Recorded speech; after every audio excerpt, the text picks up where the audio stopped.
কেমন আছেন সবাই? চলে আসলাম আজকে নতুন ভিডিও নিয়ে। আজকে আমরা ডিম আলুর তরকারি রান্না করে দেখাবো। প্রথমে আমরা কয়েকটা ডিম সিদ্ধ করে নিচ্ছি।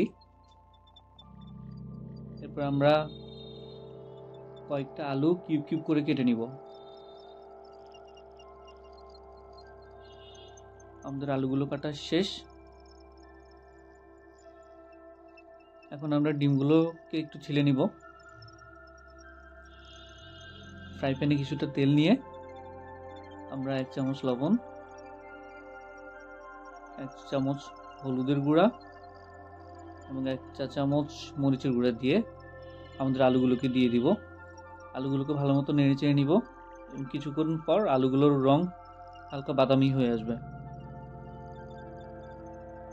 এখন আমরা ডিমের মধ্যে 1 চিমটি হলুদের গুঁড়া এবং 1 চিমটি লবণ দিয়ে ভালো মতো মেখে নিব।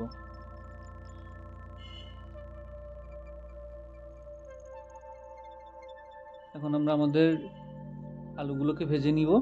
ভেজে নেওয়ার পরে আমরা আমাদের ডিমগুলোকে ভেজে নিব।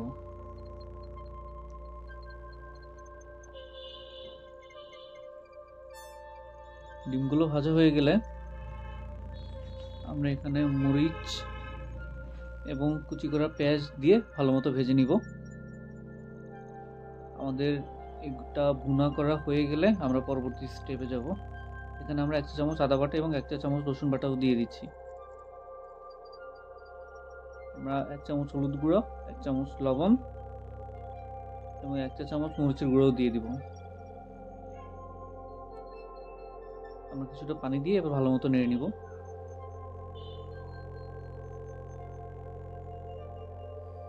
আমরা 1 চা চামচ জিরের গুঁড়ো দিয়ে দিচ্ছি।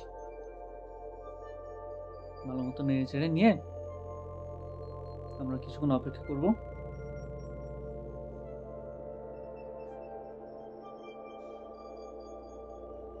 এটা প্রায় হয়ে গেছে। এখন আমরা কিছু টমেটো দিয়ে দিচ্ছি এখানে।